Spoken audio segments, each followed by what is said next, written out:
Welcome to Wasatch Weekends for this Monday, October 9th edition. I'm your host, Ben Roof. We've got a great show in store for you today with the Rebel Rally Kealoha team stopping by to tell us all about women's rally racing. And then we've also got Tracy Miller with some delicious crab cakes in the studio. But first, a quick local announcement. This week is your opportunity to have a conversation with Park City Mayor Nan Worrell. If you are interested, she would love to speak to residents and business owners on October 11th, this coming Wednesday, from 1 to 5 p.m. If you're interested in having a one-on-one conversation with Park City's mayor, make sure to schedule that appointment in advance by contacting City Hall. Now, let's take a quick look at the local weather before we get on with the rest of the show. This weather report is brought to you by Sun and Ski Sports, your new mountain sports headquarters.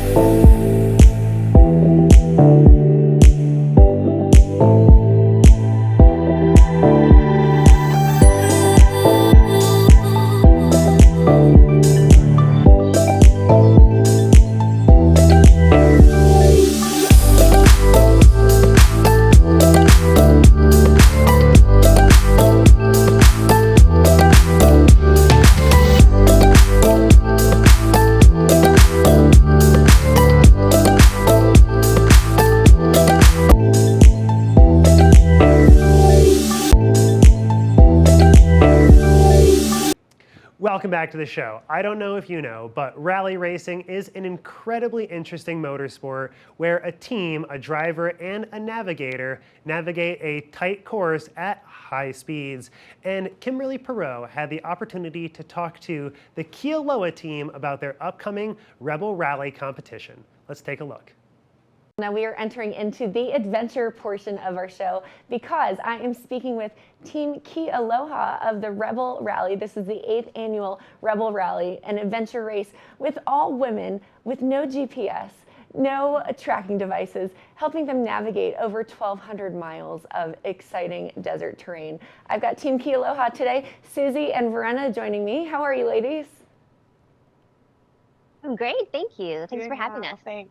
So I am so excited. Can you tell me, Team Kealoha, tell me a little bit of background. How did you two get paired up, and where did you come up with the name? Well, I've been with Team Kia for 3 years. So this is my third Rebel Rally, and this is my 5th Rebel Rally and my first time competing for Team Kia.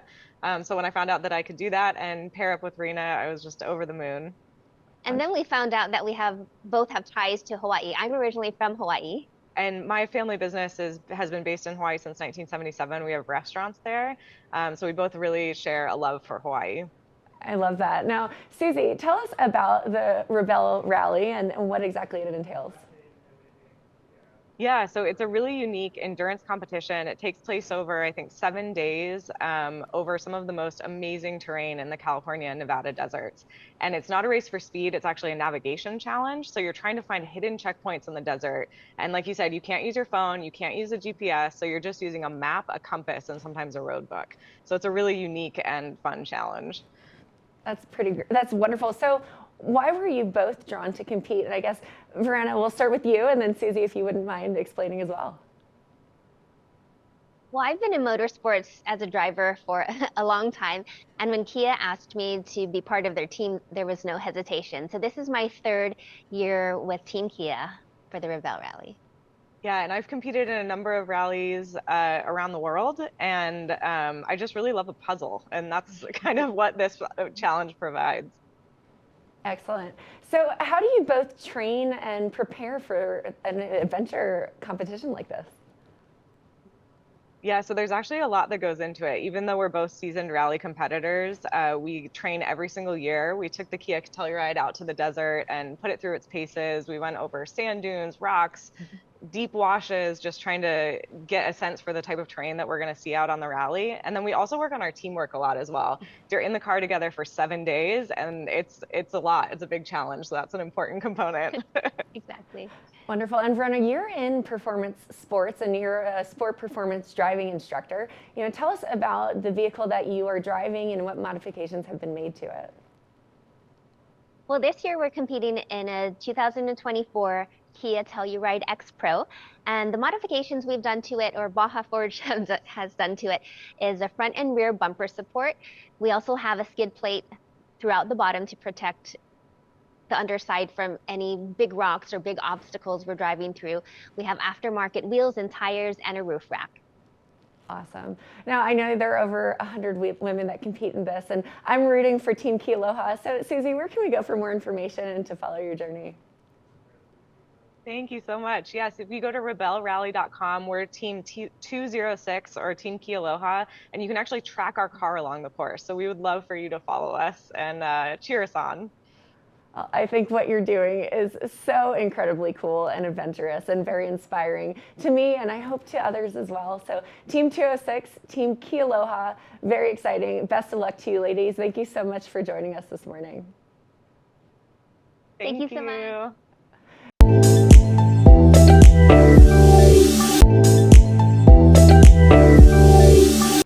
Welcome back to Wasatch Weekends. One of my absolutely favorite foods is a crab cake, and Tracy Miller is in the kitchen showing us her favorite crab cake recipe. Let's take a look.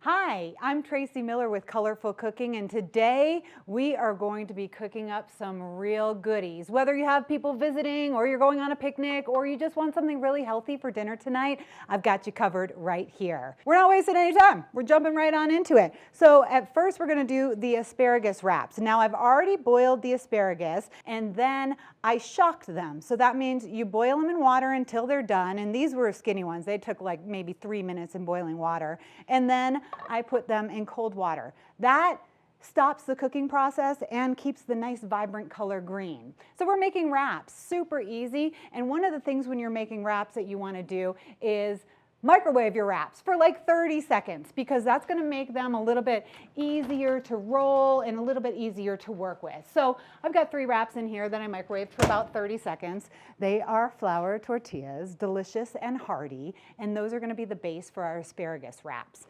We start with mayonnaise, and then we've got to add a little sweetness. So this is kind of funny because this is not always a staple at my house, but we're going to put a little ketchup in there as well.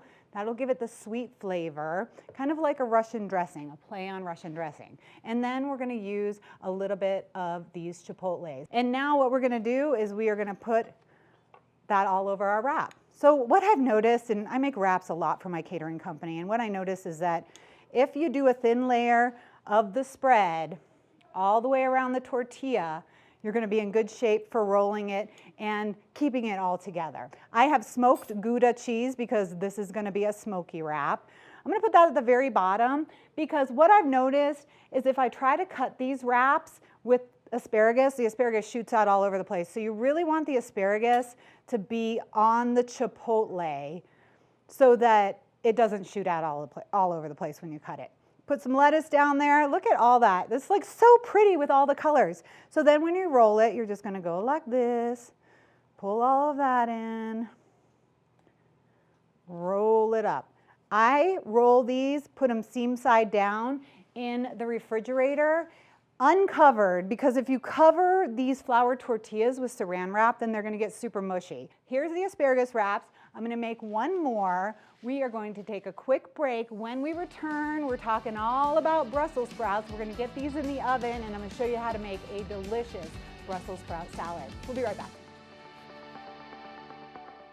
Welcome back to Colorful Cooking. We just made some asparagus wraps, which will be great for guests or just for lunch if you're looking for vegetarian. And now we're going to move on. First off, you need to cut the Brussels sprouts. And all the Brussels sprouts, just like with any veggie you're ever working with, they're all different. So when you're baking them, and my oven is at 400 degrees because we're really going to roast these babies, you want everything to be about the same size. So if you're getting some really little Brussels sprouts, then you're not going to want to cut them as much as the big ones. Like this one's a monster, so I'm going to just cut that a little bit more. So we've got these little cuties. They're so cute. They're just like baby cabbages.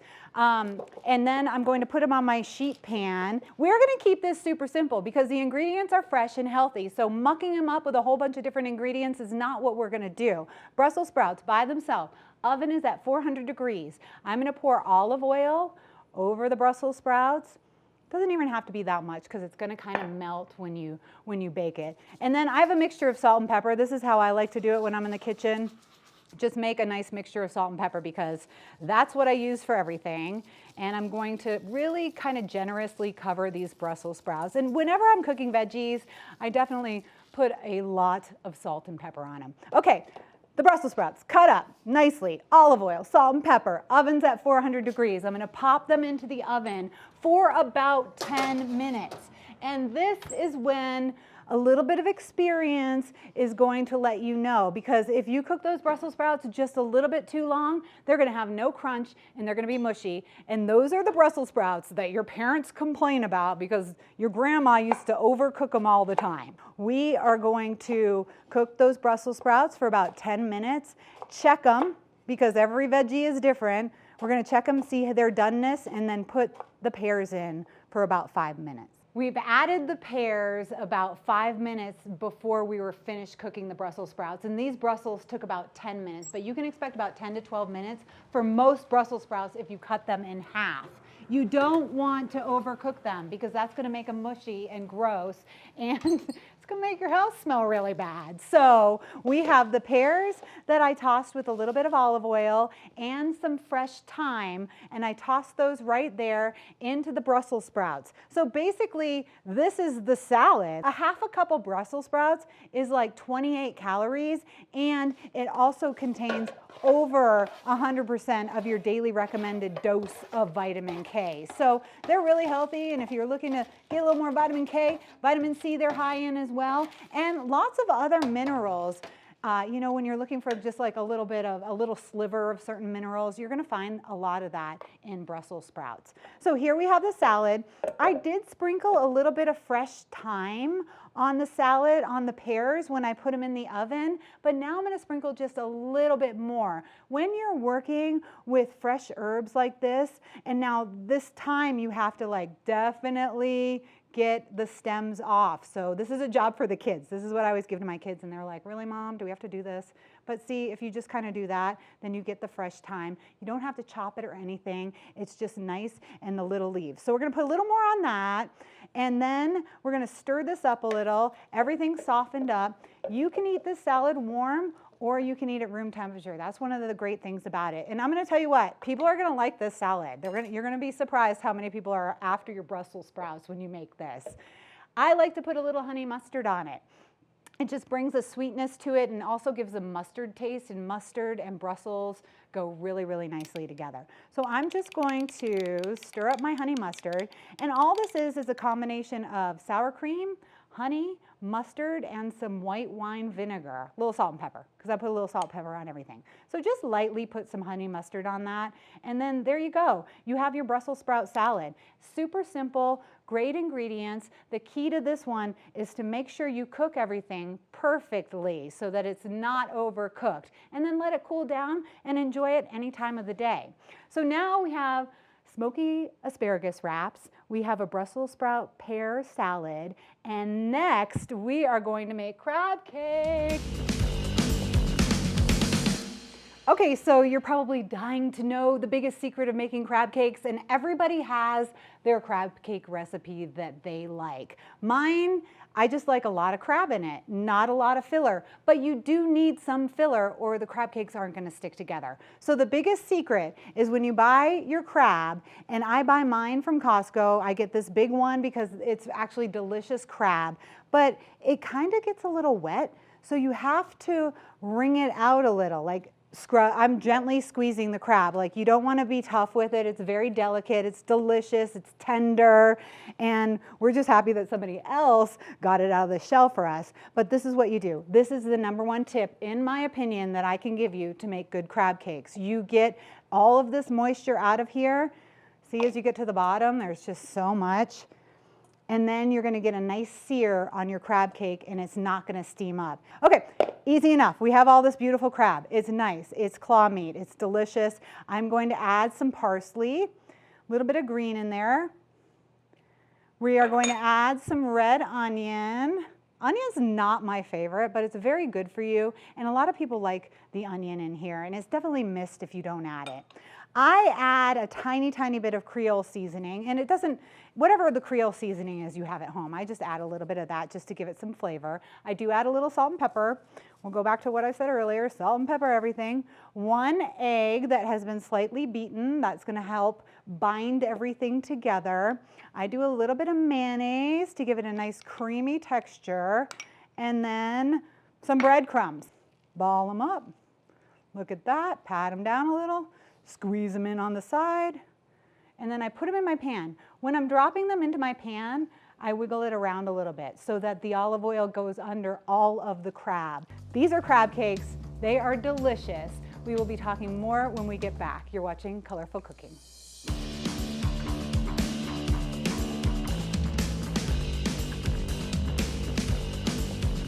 All right, look at this appetizer platter right here. This is all we did. This could be a full dinner, actually. You could have the asparagus as an appetizer, and then you could have the Brussels sprout salad and the crab cakes as a dinner if you wanted that way, or a very nice lunch. Now I have a quick little basil aioli. It's just a mixture of mayonnaise, sour cream, basil, and lemon juice, and I like to serve that right on top of my crab cakes. If I'm serving for a crowd, I only do it on a few, but if I'm serving for myself, I do it on every single one.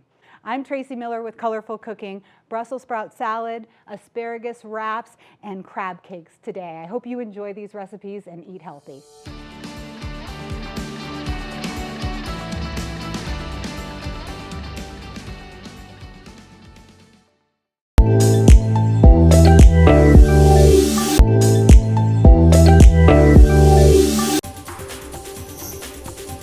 This weather report is brought to you by Sun and Ski Sports, your new mountain sports headquarters.